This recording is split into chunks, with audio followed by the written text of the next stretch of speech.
Olá, sejam bem-vindos ao nosso podcast Sabe as Mulheres, mais um episódio.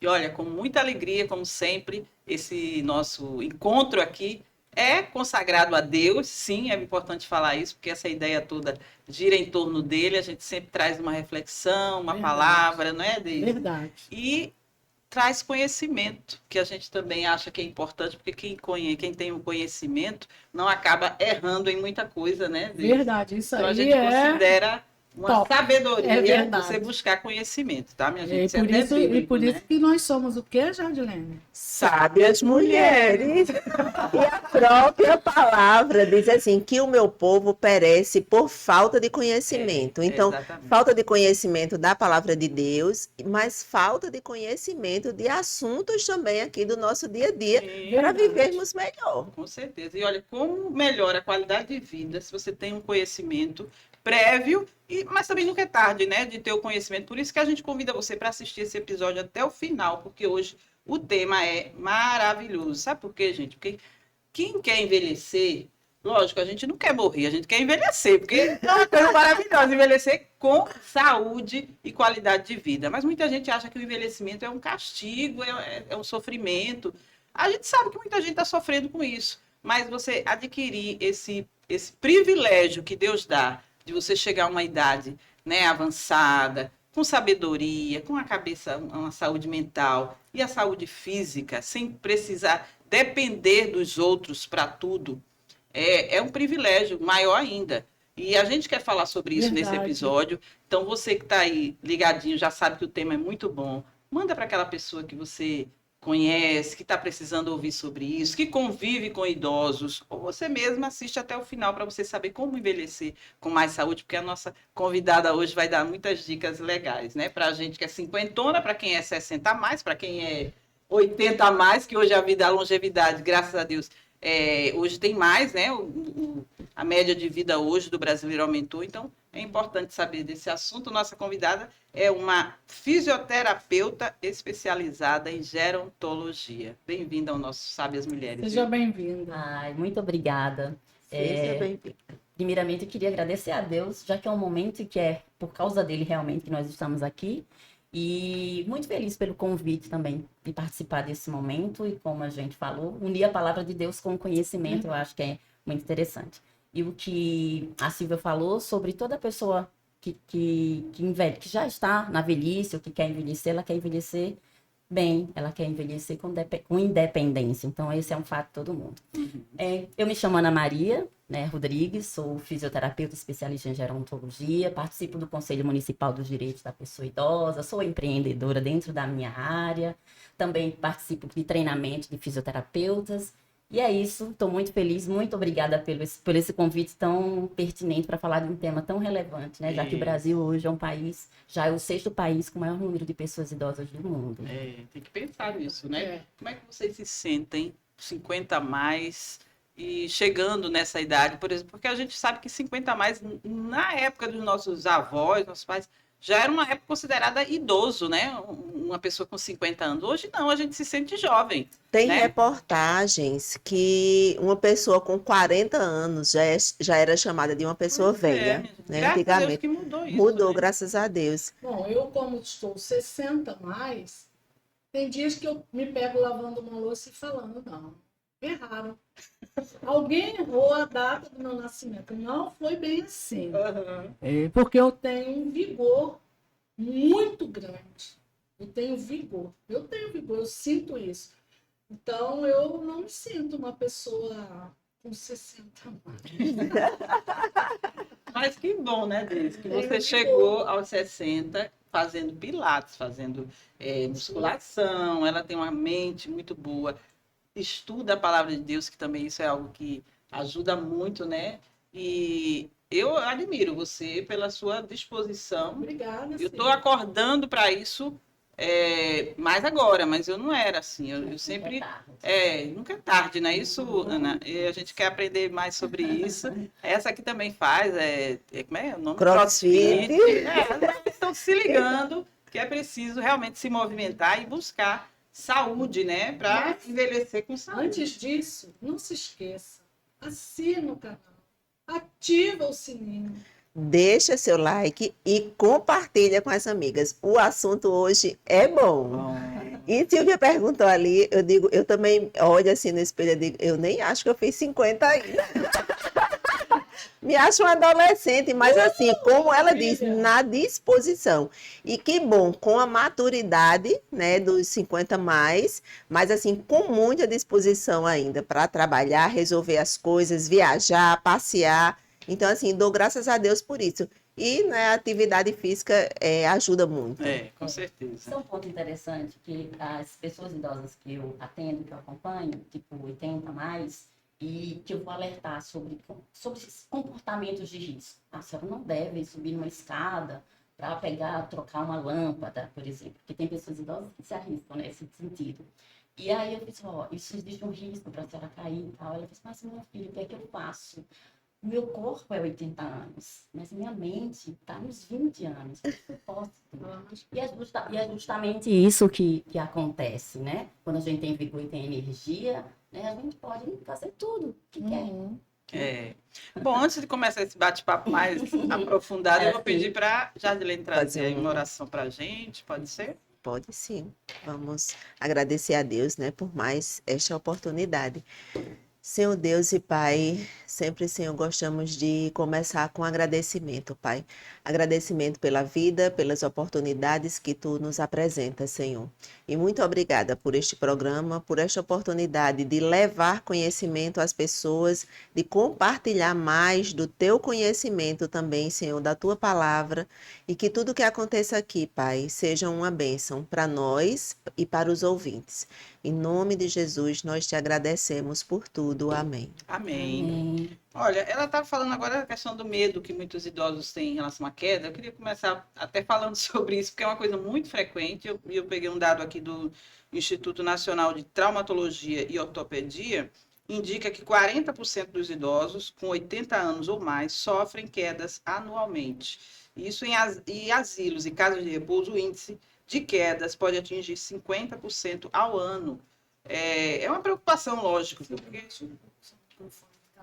as pessoas que têm essa idade acabam ficando muito inseguras, né, Ana? E aí, para começar falando um pouco sobre isso, que eu sei que faz parte do seu trabalho, da sua atividade, o que leva uma pessoa a chegar nessa idade com mais firmeza? Se seria exercício físico, porque o que a fisioterapia, no caso, ela ajuda nisso, mas ela é algo que não seria totalmente necessário se a pessoa tivesse um trabalho antes de cuidado. Explica para a gente. Bom, esse dado realmente ele é bem... Quanto mais, à medida que a gente envelhece, o nosso risco de sofrer quedas ele aumenta. No Brasil, 1 a cada 3 pessoas idosas acima de 60 anos caem pelo menos uma vez ao ano.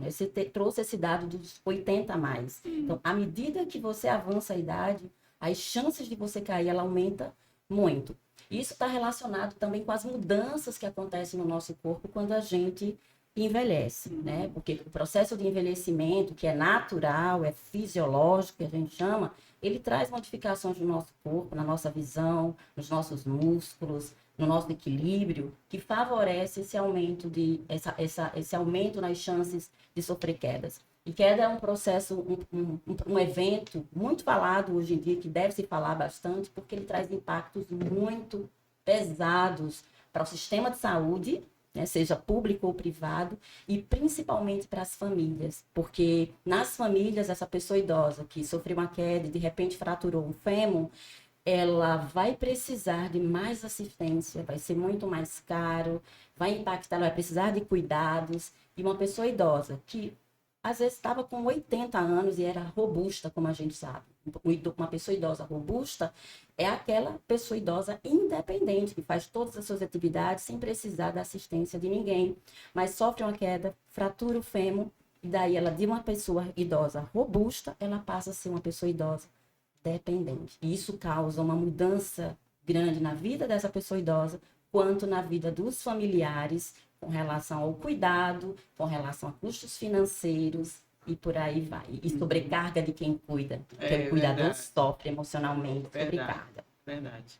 E aí, você Antes eu queria saber, de perguntar mais, eu queria saber por que você escolheu trabalhar com idosos, porque você tem uma clínica, não é isso? Tem vários Eu profissionais Aham, que trabalham voltados para isso. Só que você faz um trabalho, inclusive, em domicílio, tudo. Eu queria que você sim. explicasse um pouquinho do Eu vou porquê. tentar ser bem breve, né? É, Porque é uma história. Hoje eu tenho 52 anos, eu comecei na minha carreira como fisioterapeuta com 24 anos.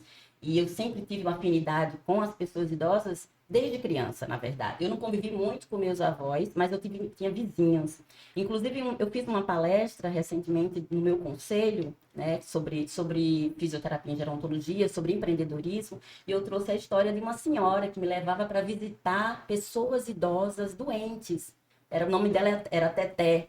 No meu imaginário de criança, a Teté era uma pessoa idosa. Mas como naquela época, quando a gente é criança, toda pessoa adulta para nós já é velha, né? Então eu não tenho noção. Eu sei que ela já era avó, mas eu não sei se ela era idosa mesmo, 60 a mais, enfim. E ela me levava para visitar as outras senhoras idosas, cabelo branquinho em cima de uma cama. E nesses espaços eu era muito paparicada, como criança. Elas faziam penteado do meu cabelo, elas me davam comida. Ai, quem é essa menina? E eu descobri que foi daí que surgiu essa minha vontade, essa minha dedicação. Então, outras vizinhas. Então, na universidade, eu gostava de atender pessoas idosas. Depois, na minha vida profissional, tive que atender todo tipo de pacientes, idosos, crianças.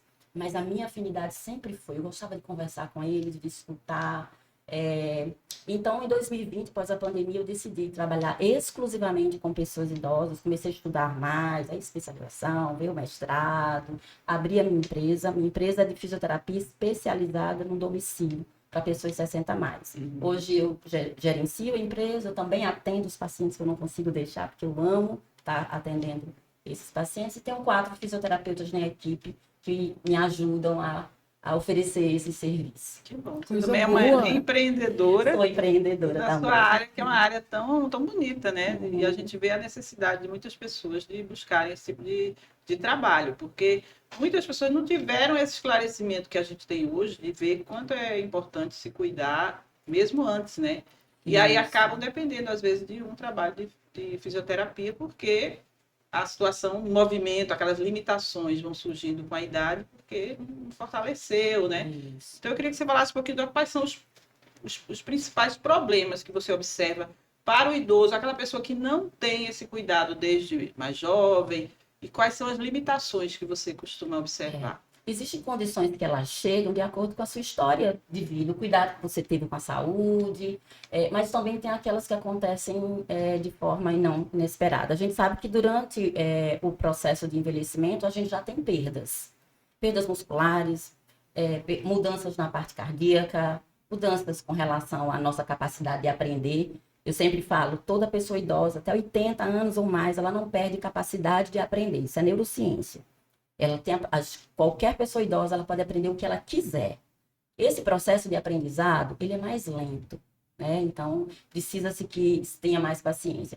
Com relação à fisioterapia, a gente tem muitos casos de desequilíbrio, instabilidade, pessoas idosas com diagnóstico de doença de Alzheimer, doença de Parkinson, pessoas que sofreram um derrame, né, que é o AVC, e que chegam com a necessidade de melhorar a sua mobilidade, melhorar a sua capacidade de realizar as suas atividades no dia a dia. Porque no final, os pacientes que a gente atende, o que eles querem? Eles querem voltar a fazer coisas que eles não estão mais fazendo em decorrência do problema. E às vezes é uma coisa muito simples, né? Eu quero me levantar sozinha da cama.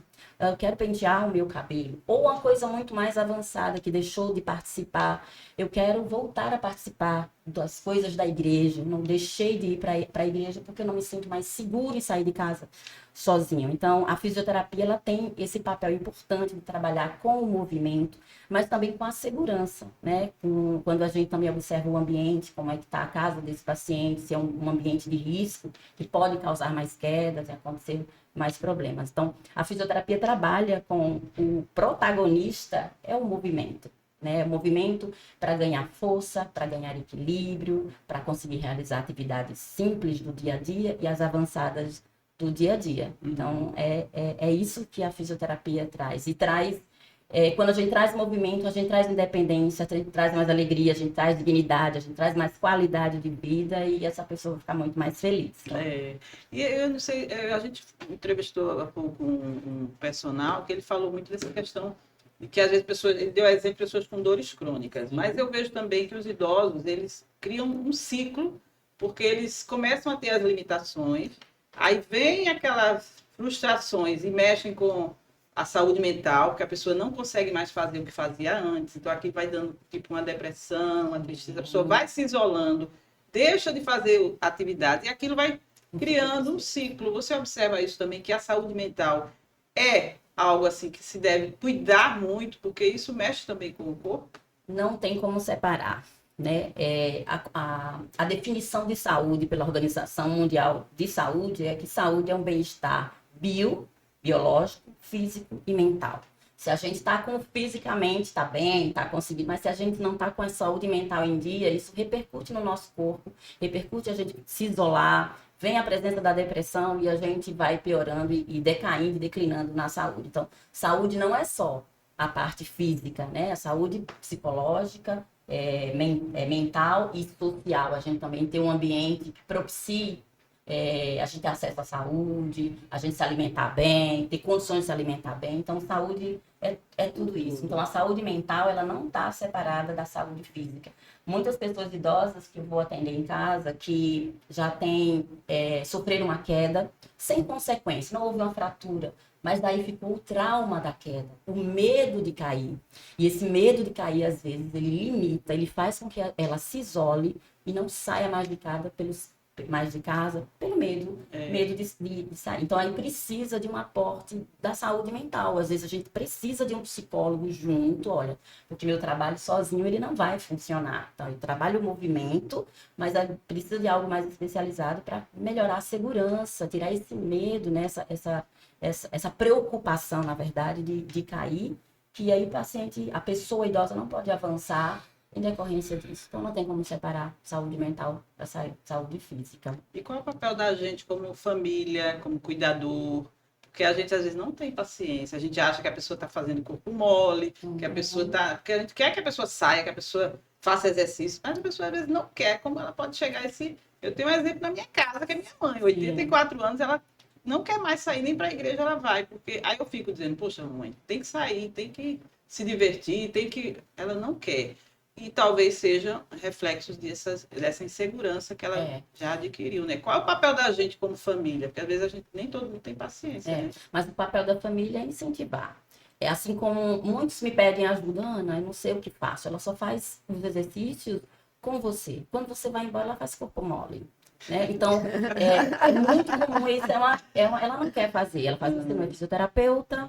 Então, e são teimosos. Então existe essa coisa também de se não quer, não tem o que se fazer.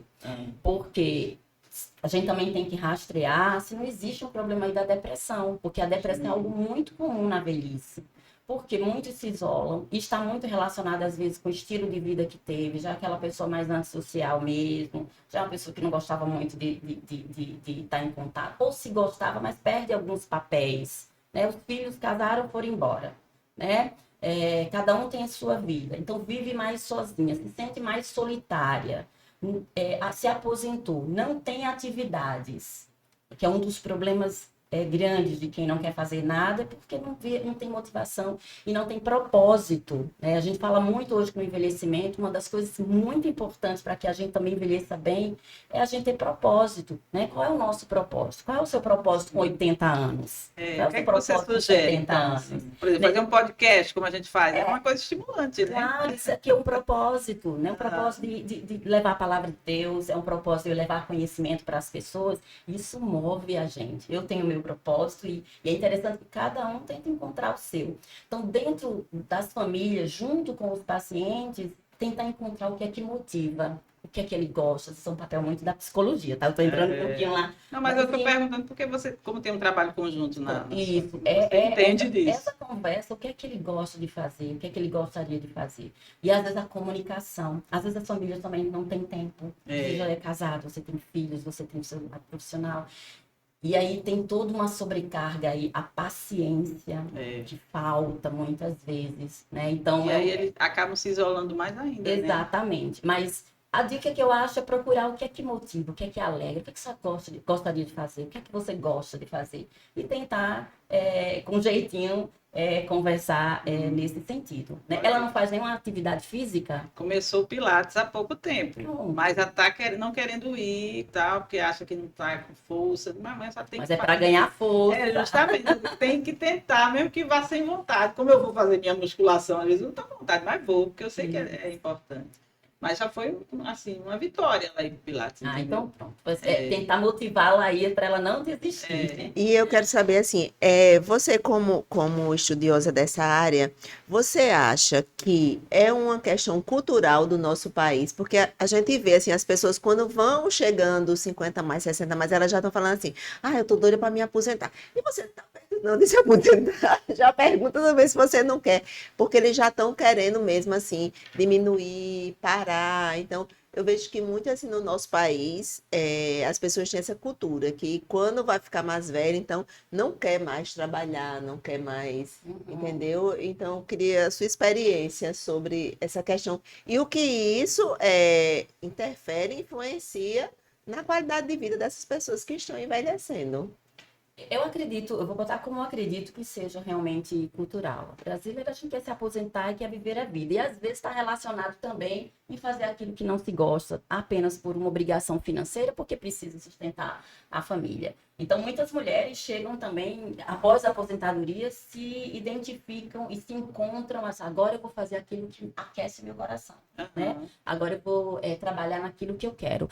Fazer um voluntariado, realmente empreender. Quantas mulheres 50 a mais, após a aposentadoria, estão começando agora a empreender? O que eu vejo, por exemplo, na população idosa mais simples, é que o retorno ao trabalho ele vem por uma necessidade financeira, econômica. Então, tem muitas pessoas idosas que têm sua aposentadoria, conseguiram a sua aposentadoria, mas por uma questão de uma necessidade financeira, elas voltam a trabalhar, gostariam de estar vivendo a vida. Mas precisam trabalhar porque, às vezes, o que está acontecendo? Hoje, muitas pessoas idosas são o chefe de família, provedor.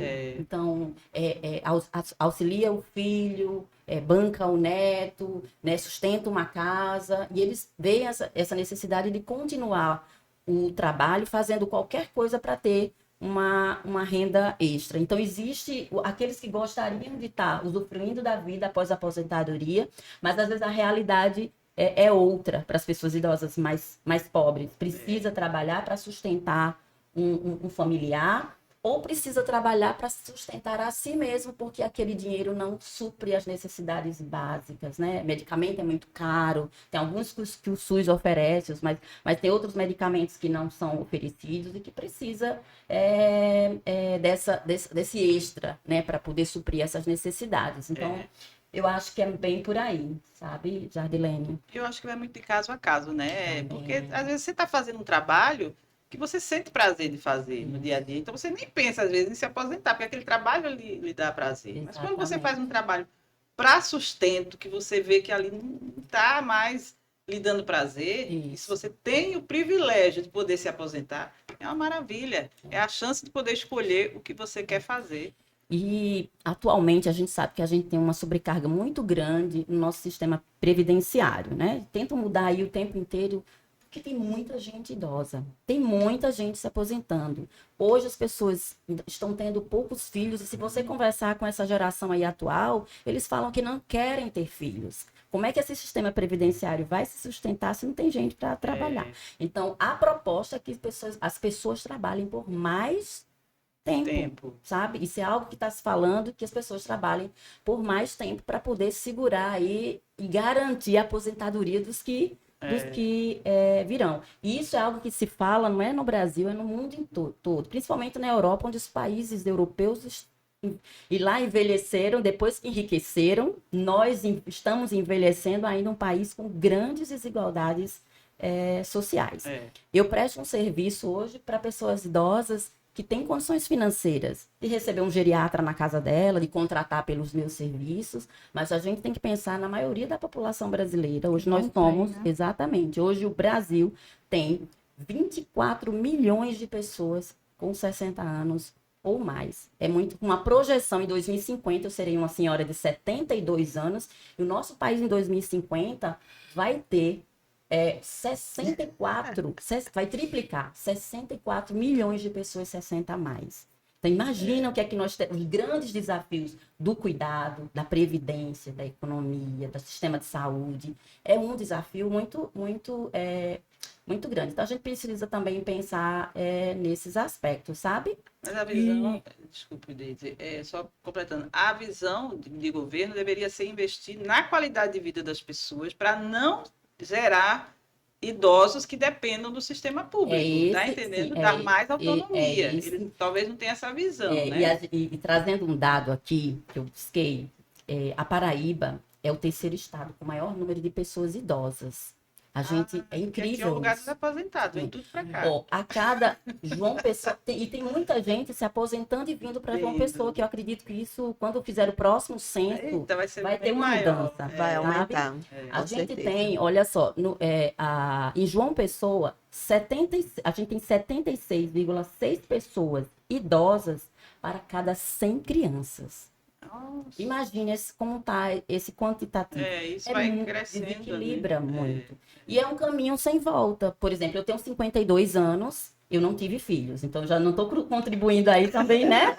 Não tive filhos. E não voltei. Ah, E muitas mulheres, as mulheres da minha geração também, ou das gerações que estão chegando aí, é um filho, planeja logo. Eu quero um filho. Eu quero, no máximo, 2 filhos, né? A média de filhos hoje no Brasil é de 1,4 filhos. Então, as pessoas não estão tendo mais filhos para poder fazer. Então, o Brasil já é um país, né, de pessoas idosas, né? E é algo que a gente tem que, o sistema de saúde, o governo, tem que pensar Tem que sobre pensar. essas questões. E tem que pensar no fato de gerar dinheiro para entrar na Previdência. Quer dizer, se a mão de obra aumentar, quanto mais gente trabalhando, é melhor, porque vai ter o dinheiro entrando para a aposentadoria. Mas, no entanto, eles dão aqueles benefícios, gerando pessoas que não querem mais trabalhar para ganhar aquele dinheiro que vem do governo. Isso gera uma dívida enorme para o governo, é ou não é? Aí teria que ser outra questão da gente... investimento. É como eu falei, eu trabalho para pessoas idosas que têm um poder aquisitivo. Isso me deixava um pouquinho desconfortável, porque sabendo de um país com grande desigualdade me deixava um pouco desconfortável. Então a gente tem que ter uma responsabilidade social também, né? Por isso que eu decidi participar do Conselho Municipal dos Direitos da Pessoa Idosa. Eu sou um dos membros da Sociedade Brasileira de Geriatria e Gerontologia e estou lá como uma representante da SBGG Paraíba, né? Que é um órgão, uma sociedade médica de geriatras e de gerontologistas, eu sou da gerontologia, que a gente trabalha no sentido de também pensar nas políticas públicas necessárias para poder fazer com que essa coisa avance, né? Então, se as pessoas idosas querem trabalhar, então vamos facilitar também o acesso ao emprego para elas. É municipal? Conselho Municipal. No Rio de Janeiro, eu achava muito interessante que no final da semana, sábado, domingo, os supermercados colocavam a terceira idade ali, como caixas. Ficavam ali na caixa, né, operadora lá, e também para guardar. E era muito interessante as pessoas reclamando, porque com a idade você perde um pouco as coisas conectivas, você vai perdendo. Inclusive tem até um estudo que diz que depois de tantos anos não é bom que o idoso dirija, porque ele perde né? E aí, o que eu também queria falar, eu achava legal isso no Rio de Janeiro e acho legal. Isso é uma forma de honrar, uma forma de dar valor à terceira idade. Que, por exemplo, o velho, vamos falar assim, né? O velho, ele não presta para mais nada. É isso que as pessoas têm que mudar dentro de si. A pessoa é velha, bota ela ninguém quer conversar, ninguém quer sentar perto. Ninguém quer dar atenção, ninguém quer ter. Histórias não é? Que se repetem. E o que acontece é que o velho é o seu futuro, é o meu futuro. E onde eu tive esse choque de realidade? Eu visitei algumas vezes um lar geriátrico. E eu choquei com aquilo. Não gostava de ir lá. Aquilo me chocava. Medo né? Tem que ser falado a verdade. O medo dos filhos fazerem aquilo que fizeram ali. Então, quer dizer, o pai e a mãe, eles servem a vida inteira. Uma mãe, ela cria 10 filhos. 10 filhos não é para uma mãe. Então, uma mãe, um pai cria os filhos, se dedicam. É a nossa juventude, vai tudo com eles. Não estou reclamando, tá? Não estou reclamando, faria tudo de novo. Mas quando a pessoa chega naquele estado que você vê ali, e às vezes tem pessoas ali no lar geriátrico que ainda é produtiva para lavar uma louça, para varrer um quintal. Ah, não está varrendo direito. Urubu, deixa que faça. O importante é que ela não fique jogada.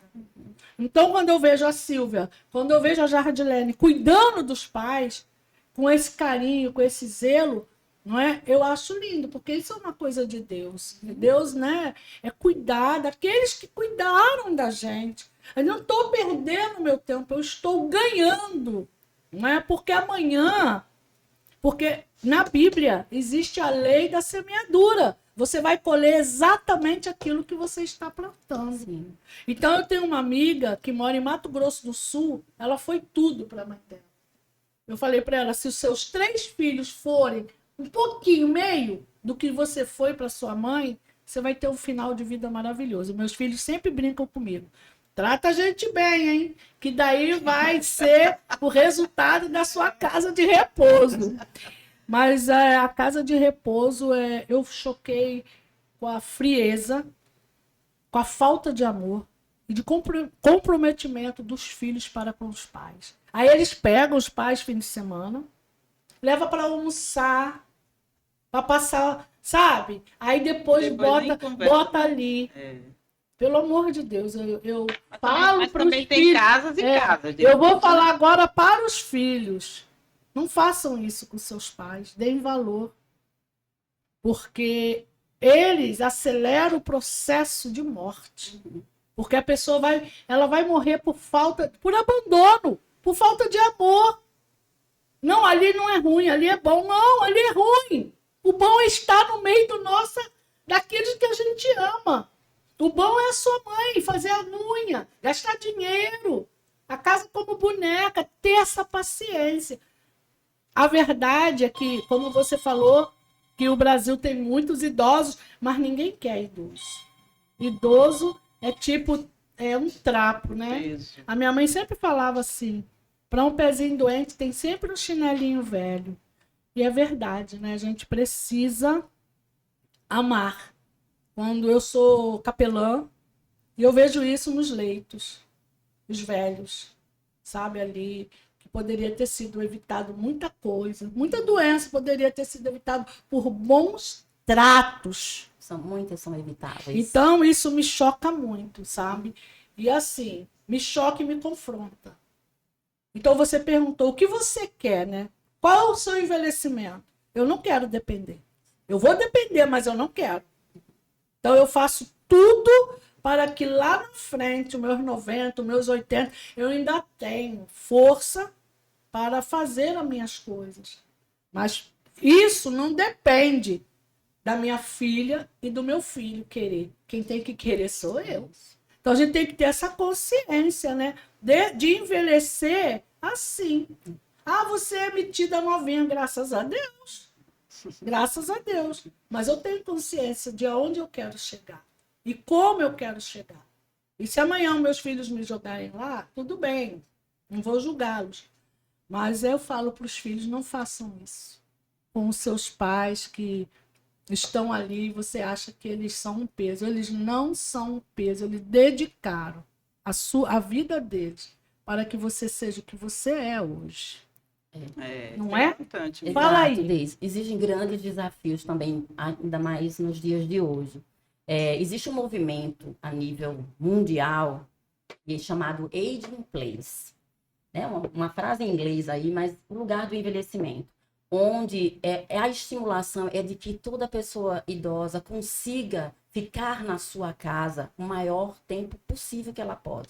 Ou seja, gerar lugares, né, amigos, que chamam da pessoa idosa. Então, lares que sejam adaptáveis, ruas que sejam adequadas, para que as pessoas tenham condições de viver nas suas casas o maior tempo possível. Eu falo que é uma tendência mundial, porque essa questão de institucionalizar, que a gente chama, ou não institucionalizar os seus pais, é um grande desafio, é uma discussão realmente que a gente tem que ter hoje em dia. Porque existem agora os filhos únicos que vão estudar lá na Nova Zelândia, e os pais ficam aqui sozinhos. Quem vai cuidar? Existe né? Existe essa leva agora da nova geração que, por exemplo, eu, que estou com 52 anos, né? Na minha velhice, se eu ficar numa situação de dependência física, quem é que vai cuidar de mim? A gente tem que pensar, tem o Alexandre Kalash, que é um professor, um médico geriatra, que foi da ONU, enfim, ele fala muito isso. Você já pensou, já refletiu, quem é que vai cuidar de você quando você envelhecer e quando você precisar? Então, existe esse desafio aí de quem vai cuidar. Quando você tem filhos, eu vejo isso na minha prática clínica, tem pessoas idosas que têm 10 filhos, mas não tem um, ou tem apenas um sobrecarregado, né? Então, a questão do cuidado é um desafio. A institucionalização, às vezes, ela é o único caminho para aquela família. Algumas, tá? O fato é a gente ter instituições não deploráveis, como essas que você acabou de descrever, ter instituições que sejam acolhedoras, que sejam afetuosas, e não ter filhos que abandonem os seus pais lá naquele espaço como se fosse algo realmente descartável, né? Numa roda de conversa, encontrei outras mulheres que já tinham filhos, mas ela fez assim, eu não quero eu não quero ser um fardo para minha filha, uma única filha que ela tem. Eu não quero ser um fardo para minha filha, então já converso com ela, olha, não tem problema nenhum, se eu precisar, eu espero continuar na minha velhice ativa, podendo fazer todas as minhas coisas. Mas se eu precisar, você me colocar numa instituição. Agora, escolha o lugar. Eu quero um lençolzinho cheiroso, confortável, ser bem cuidada. Eu também. E me visite. Me visite, senão eu boto a boca no trombone. Então, existem aqueles que abandonam. A gente vai conversar com essas pessoas idosas nas instituições, você chora junto.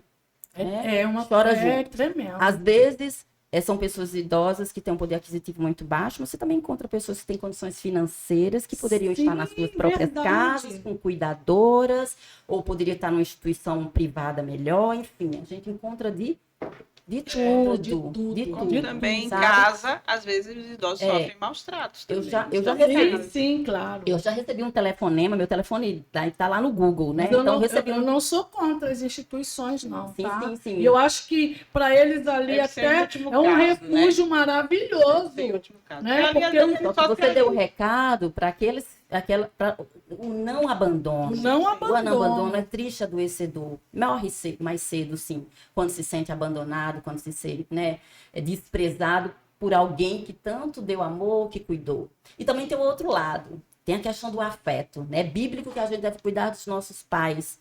Mas existe uma coisa no ser humano que quando a gente não recebe afeto, é difícil a gente dar afeto. Isso precisa ser cuidado, né? Até psicologicamente aí. Então, existem famílias problemáticas, né? Eu tenho na minha prática clínica... Você quer dizer tipo uma vingancinha? É então, isso? é saúde mental. É saúde mental. Para filhos e pais. Não é só vingança. É assim, Netos se eu não também. recebo afeto, Isso, como é que eu vou te dar Como afeto? é que vai dar, né? Então, às E vezes... se também não ressignificou isso, né? Se Exato. você não E tratou Entendi. isso, se e não você cuidar, não... é saúde mental. Entendi. É saber que você... Eu enquanto- usei a palavra vingancinha porque é mais ou menos o que é Pode o acontecer. geral de você tá vendo. Então, mas Não pode me acontecer. tratou bem, então agora Você- vai ser... Exato. E existe aquelas pessoas, filhos e filhas, que não receberam afeto, mas existe um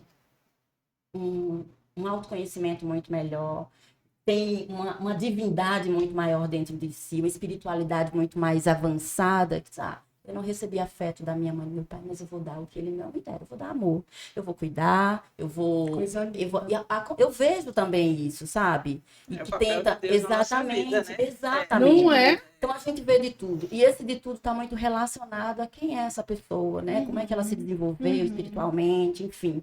É muito complexo, né? Uma conversa assim, muito teria que ter complexa. mais uma E que hora, a gente mas tem que mas é muito legal você levantar sempre isso. assim, acho Deise, ótimo. muito legal, porque é um assunto realmente que precisa ser Porque me conversado. confrontou. E além disso, você falou sobre ser velho é descartável, ser velho é desprezado, porque a gente vive hoje também no mundo, que tem essa palavra nova agora, que é o etarismo, o idadismo, que é preconceito contra a idade. Que pode ser tanto porque você é mais velho, quanto você é mais novo. Porque eu sofri preconceito por ser muito nova quando eu comecei minha carreira e ninguém dava cartaz. Eu saí fisioterapeuta com essa cara de pirralha de 15 anos. Né? Então você sofre preconceito quando você é muito novo, você é muito novo, não tem experiência para isso. Aí você é muito velho para poder usar essa roupa, aí você é muito velho para estar fazendo um trabalho como esse, você é muito velho para empreender, você é muito velho para vestir essa roupa. É uma demanda. Etarismo Então, etarismo e idadismo. É preconceito contra a idade. Entendi. Então, existe para as pessoas mais jovens, mas ele é muito mais pesado para as pessoas que envelheceram. Né? Porque ele dá um impacto muito negativo. Isso mexe com a autoestima quando alguém te diz que você é velho para determinadas coisas, que você sabe e você é capaz de fazer, e essa capacidade existe. Então, existe uma luta também, uma campanha mundial para o preconceito contra a idade. Que é interessante dizer que ele está em nós. A gente, eu de vez em quando, meu Deus, eita, mixo da gerontologia. Ai, meu Deus, isso, comigo mesma. Ai, meu nariz está inadequado para uma mulher de 52 anos, né? A gente é etarista com nós mesmos, com os outros, principalmente, o velho é só o outro. E dentro das instituições, onde a gente vai na Previdência Social, a gente vai no teatro, as pessoas, é preconceito por cima de preconceito, porque você já é... Tem que vencer. Uma coisa que eu amo entrar na fila dos 60 anos, prioridade. Meu Deus, que maravilhosa! Eu vou lá e fico lá. Eu tenho uma cunhada que ela tá com 57, mas ela tá na espera dos 60, porque ela já gosta de bater perna usando os ônibus, e agora... Então, eu vou te... Pra um que ir pro teatro. Né? Exatamente. Gente, vamos ouvir uma reflexão. Eu queria muito mais. A gente tem que fazer um programa sobre isso, sobre essa fase do preconceito. Vamos fazer só isso. É muito bom chamar também. ela de novo, eu gostei também. Ele traz uma mensagem pra gente, né? Sim. Hoje eu quero falar de uma mulher e tudo que ela sofreu, os preconceitos, as pressões que ela sofreu por ela ser estéril. Eu quero falar sobre Ana. E no versículo 19, ela fala assim, olha, é 1 Samuel 1, mas aí no versículo 19 diz assim, olha, levantaram-se de madrugada, adoraram perante o Senhor, voltaram, vieram à sua casa, a Ramá. Eucana conheceu a Ana, sua mulher, e o Senhor se lembrou dela. E aí vai ter toda a trajetória de Ana, né, quando eles saíam de Ramá. Né, Eucana, ele tinha duas mulheres, Penina e Ana. E aí anualmente eles saíam da sua cidade e eles iam a adorar, oferecer sacrifícios ao Senhor. Isso no Antigo Testamento. Eles iam ao templo oferecer sacrifícios ao Senhor. E todos os anos eles subiam para adorar. E Penina, ela era cheinha de filhos, não é? E Ana, não. No momento ali que Eucana dava as porções dos sacrifícios, ele dava para Penina, seus filhos e suas filhas, porém para Ana, ele dava uma porção maior do sacrifício, porque ele amava muito Ana. Então, quando ele dava a porção maior, com esse intuito, né, de mostrar o amor dela. Então, ele dava a parte mais excelente. E Penina, não é? Talvez enciumada, talvez se sentindo, mesmo com tantos filhos, sentindo essa diferença de amor, ela irritava Ana, ela provocava Ana.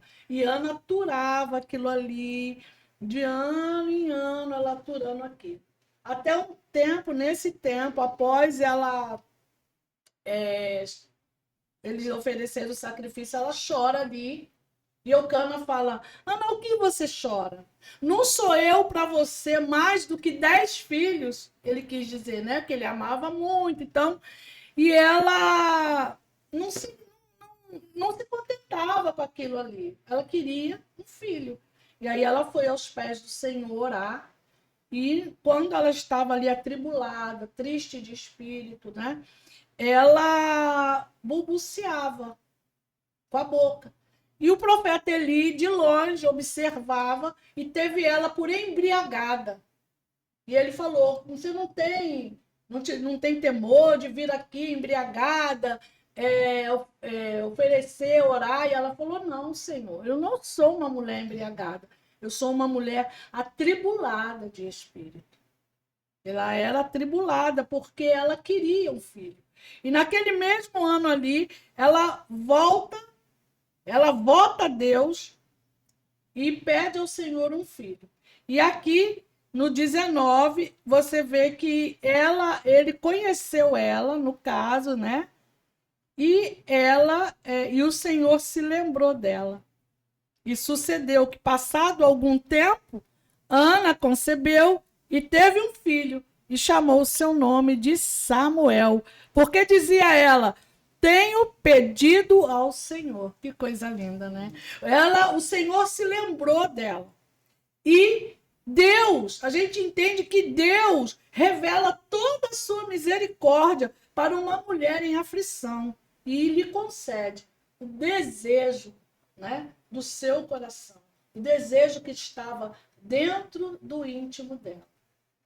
E lá em Salmo 116, 14, você vai ver, né, que diz assim, olha: cumprirei para com o Senhor os meus votos na presença de todo o seu povo. Porque ela falou, se o Senhor se lembrasse dela, ela daria o filho ao Senhor. Ela levaria o filho ao templo e deixaria ele lá para o resto da vida dele, aprendendo com os sacerdotes para que ele fosse um sacerdote do Senhor.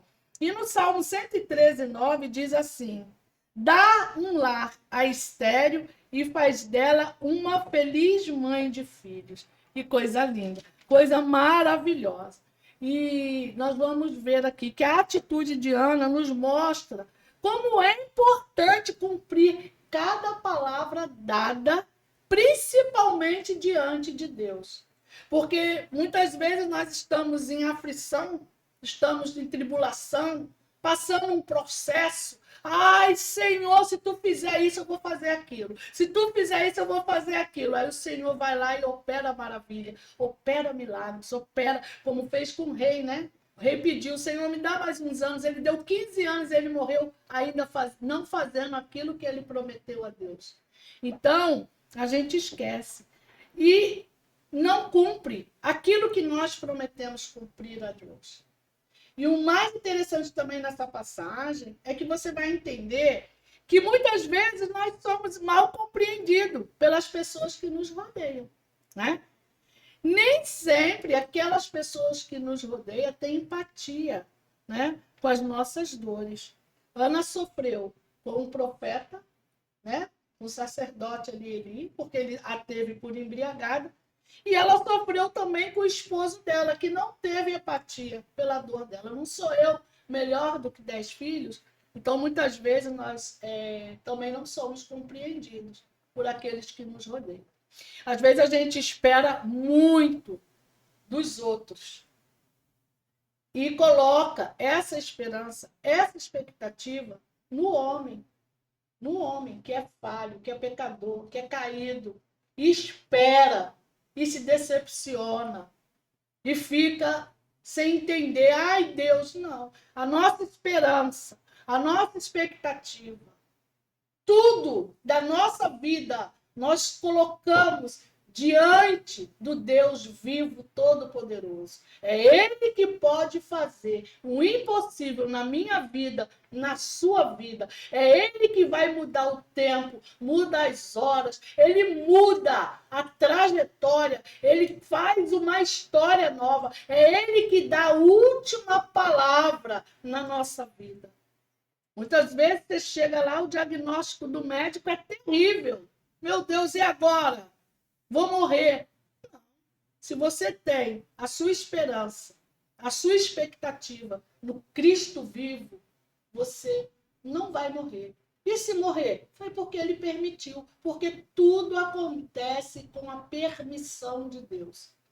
E eu amo a palavra que diz: nós temos hora de nascer, nós temos a nossa trajetória e temos a nossa finitude. Nós vamos embora um dia. Seja por doença, ou eu já pedi, eu quero dormir e não acordar mais. Olha só que covarde. Mas tudo bem, né? Sou eu.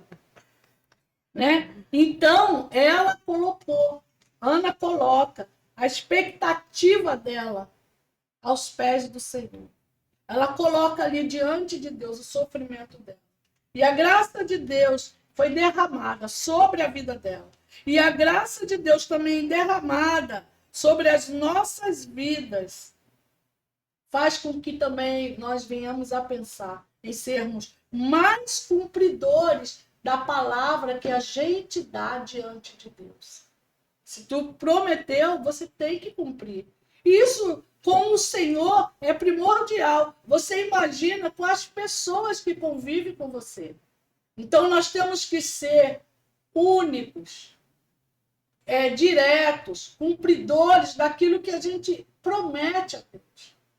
Imagina com os outros. Se você não consegue cumprir o que fala com Deus, como é que você vai cumprir com as outras pessoas? Nós temos que ter isso diante da gente. Ela foi lá, desmamou Samuel, levou Samuel ao templo, apresentou e ainda falou para Eli: sou eu, aquela que veio aqui, que chorou, como quem diz, aquela que você julgou estar embriagada. Eu pedi ao Senhor essa criança e ele me deu, e hoje eu trago ela aqui e vou deixar ela aqui para que ela sirva ao Senhor durante todo o tempo que ela viver, porque foi ele que me deu. Aí vamos pensar aqui juntas. Um filho que eu tanto queria, eu era estéril. Aí ele me dá fofinho, gostosinho, lindo, maravilhoso, que criança é tudo de bom. E aí eu vou levar para Deus? Ah, não, Senhor, olha só, vamos fazer o seguinte. Senhor, olha, naquela época eu estava bem desesperada, mas agora, Senhor, eu vou criar ele, Senhor, eu vou ensinar, Senhor, eu vou...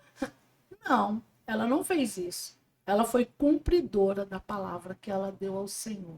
Seja cumpridor da palavra que você dá a Deus. Porque, olha, Deus amou o mundo de tal maneira que deu seu único filho. Que coisa linda, já começou ali, ó. Ele deu seu único filho para morrer no meu lugar, no seu lugar, sendo nós ainda pecadores. Os cravos que ele sofreu nas mãos, nos pés, a coroa de espinho, que muitas vezes é pintada com os espinhos para fora, não foram para fora, foram para dentro, penetrando, ferindo a cabeça do nosso Senhor, era para nós. Nós merecíamos e merecemos, mas ele não mereceu. Ele não tinha pecado. Então, Deus amou o mundo de tal maneira que deu seu único filho. E através de Cristo nós somos religados a Deus. Através de Cristo nós voltamos para casa. Através de Cristo nós somos salvos e temos uma vida eterna. E lá não vai ter idade. Ai, que maravilha! Nós vamos receber um novo corpo. Então, que sejamos cumpridores da palavra que nós temos diante de Deus e cumprir aquilo que prometemos diante dos homens para exaltar, para engrandecer e para louvar o nome do Senhor, os nossos atos, as nossas atitudes e o nosso testemunho. Até breve. Amém, amém. Nossa, Ana, coincidentemente, eu estou estudando esse capítulo de Samuel, esse livro de Samuel lá na minha igreja, falando sobre essa atitude de Ana, que eu pensei a mesma coisa que você. Eu digo, poxa, a gente como mãe tem esse pensamento egoísta, né? De dizer, não, meu filho, é meu. Eu tenho que cuidar, eu tenho que... tudo, né? Então, uma mulher carnal poderia pensar que ela teria esse direito de criar o filho, mas Claro. ela honrou mais a Deus, Honrou a porque Deus. Deus para ela, o amor por Deus é maior do que o amor pelo filho. E olha que o amor de uma mãe pelo filho é um amor assim, Grandioso, né? né? Incondicional. E a Ana traz muitos exemplos para a gente, é uma história muito bonita mesmo, como ela agradece, inclusive, através de uma oração belíssima, né, que ela faz. É uma lição para a gente E mesmo. quando ela começou a falar dos idosos, eu lembrei de Abraão e Sara, que na velhice tiveram um filho. É. Coisa linda, né? Que Deus fez tudo novo na vida deles. Mas é um exemplo também, Deise, em relação aos idosos, que a palavra de Deus, ela está acima de tudo, dos nossos conceitos. E a palavra diz que nós devemos honrar pai e mãe para que nossos dias se prolonguem na terra. É uma Então- palavra de Deus. Isso, e também fala em Isaías que os jovens correrão e se cansarão, mas os velhos subirão com asas de águia. Oh, que esperança maravilhosa! Não importa se seu pai ou sua mãe erraram, não foram bons pais, você tem que honrar eles, né? E, inclusive, esse mandamento de honrar, que é um dos 10 mandamentos, ele vem ainda como o primeiro mandamento com promessa. Porque se você honrar pai e mãe, você vai prolongar os seus dias de vida na terra que Deus dá e vão ser dias bons. Então, assim, além de você ser abençoado, né, você vai ter seus dias prolongados, né? Maravilha. Então, por isso que muitos jovens hoje têm partido cedo, porque têm deixado de honrar pai e mãe. Então, o que eu acho mais lindo do mandamento de honrar pais e mães é que ele é o primeiro mandamento com promessa. Vem lá os outros mandamentos, e nenhum está com promessa, mas quando chega, honra teu pai e tua mãe para que prolongue os teus dias de vida na terra que teu Deus te dá.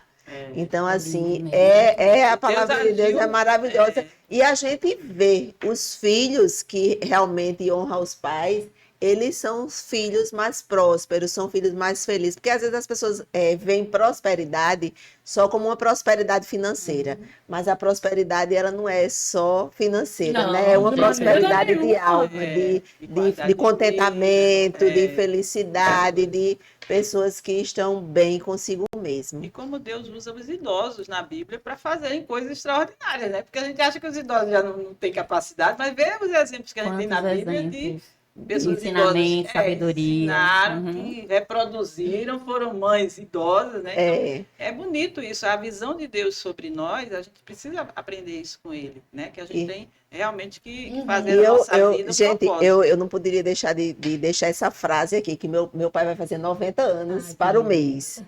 E assim, ele é um homem muito sábio e tudo mais, e ele vai para os cantos, quando ele chega, o pessoal pergunta assim, mas o senhor está muito bem, seu Zaqueu, com 90 anos, a memória, que às vezes é melhor do que a minha.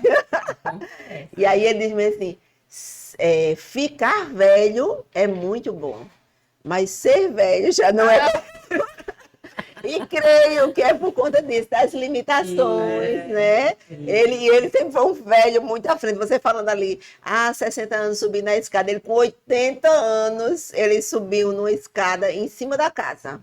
Então, assim, ele A é gente um velho. acredita, não vai não, né? A gente vai querendo proteger, mas para terminar, eu sei que a gente tinha muito assunto ainda para falar, vamos ter o motivo para outro podcast. Tá? Sim, E ela vai ter o próprio podcast, pelo que eu vi ela falando. A gente tem uma reunião Então eu para vou ficar definir. ligada, porque vocês aí também que estão ligados, fiquem atentos, vão lá na rede social dela, queria que você divulgasse, Sim. para as pessoas te encontrarem e depois terem acesso a mais informação no seu podcast. Ok. O meu Instagram é pessoal, tem o profissional, que é a Gerontoquer Fisioterapia Domiciliar, que é o da empresa. Lá eu falo vídeos sobre questões relacionadas ao envelhecimento, a gerontologia, a fisioterapia em gerontologia. Né? A minha empresa também hoje tem a Gerontoquer Cursos, onde eu promovo cursos de capacitação para fisioterapeutas que, assim como eu, têm o coração aquecido, né, para se envolver com a população idosa e trabalhar com pessoas idosas. Aí eu posso dar um recadinho assim final? Sim, por favor. Existem algumas coisas pilares para a gente envelhecer bem, né? A gente precisa se movimentar, a gente precisa se alimentar bem, a gente precisa cuidar da nossa saúde e a gente precisa cuidar das nossas conexões com as pessoas, né? Ter boas relações, ter ambientes que favoreçam a nossa saúde mental, cultivar a nossa espiritualidade, que é um dos pilares do envelhecer bem, é cuidar da nossa espiritualidade, pessoas que se envolvem mais com as questões, tendo uma religião ou não, mas que sejam espiritualizadas, elas têm também um poder de envelhecer melhor, com mais qualidade. Então, são esses os pilares para se envelhecer bem. E, para finalizar, eu queria dizer o seguinte, que envelhecer, ele é inevitável, né? Mas o declínio, ele é se você quiser, tá bom? Então, a Paraíba hoje é um estado com grande quantidade de envelhecimento de pessoas idosas e com grande potencial de ser um estado, João Pessoa, com grande potencial de ser uma cidade amiga da pessoa idosa. A gente tem uma cidade linda, tem um estado incrível e a gente tem coisas muito legais acontecendo aqui, que não existe às vezes em outros estados, e que a gente tem esse potencial de ser um lugar realmente inclusivo para as pessoas idosas, que muitas delas não saem de casa porque o ambiente não... Existem as barreiras do ambiente para poder ir à igreja, para ir participar das questões sociais. Então, se socialize, melhore seus vínculos, esteja perto das pessoas que você ama, né? E seja bom, Muito bom. seja solidário. Bom, valeu, obrigada mesmo pelas dicas muito preciosas para a gente envelhecer com Agradeço qualidade. demais o E convite. depois você também, não sei se você já faz no seu Instagram, dando dicas para cuidadores, para as pessoas. Você pode até, não sei, fazer curso, alguma coisa para as pessoas que cuidam de idosos, que é importante também. Quem cuida precisa de cuidados também, sempre né? fala. E Cuidar as de pessoas, às vezes, si não enxergam. para cuidar do verdade. outro. Se a gente não está bem, a gente não vai exercer um bom cuidado. Alguns cuidadores, inclusive dos meus pacientes, eles pedem, Ana, faz um curso, né? Importante. Então, como estou com a Geronto quer curso, a princípio envolvido os fisioterapeutas, mas eu tenho um projeto Isso vai ser muito de fazer um interessante. curso direcionado para os cuidadores que a gente chama informais, que são os familiares, né? Que não são contratados. Muito bom, Então, muito tem bom. esse projeto. Obrigada, amei te conhecer. Muito Você é obrigada, muito foi bonita, maravilhoso. inteligentíssima. Eu adorei participar. E ele Muito desenvolve obrigada, um trabalho Deise, lindo, muito né? obrigada, Silvia, muito obrigada, Jardilene. Estou muito feliz de ter participado aqui com mulheres tão interessantes, tão cheias de Deus no coração e com tanta coisa boa para passar. Muito obrigada mesmo. Estou muito Obrigada. feliz. Agradecer a nossa querida que indicou você. A A Eliane maravilhosa. É a mística petista. Um beijo para ela e um beijo para você que ficou acompanhando a gente. Olha, vai compartilha esse conteúdo, é muito bom, viu? Assina o canal, É. né? Ativa o sininho, como a Jardilene sempre fala. Às vezes a pessoa assiste, mas não se inscreve, não ativa o sininho E também não deixa o like. e não... E nem compartilha com os amigos. Então, vamos fazer diferente. Vamos compartilhar com as Isso. amigas, vamos deixar o like, olhar se está inscrita no canal, se inscrever e olhar se o sininho está ativado para ativar esse sininho. É isso. Recado dado, meninas. Até a próxima. tchau. Próximo podcast. Até a Eu conto com próxima. vocês também. Um beijo. Deus abençoe. Tchau, tchau.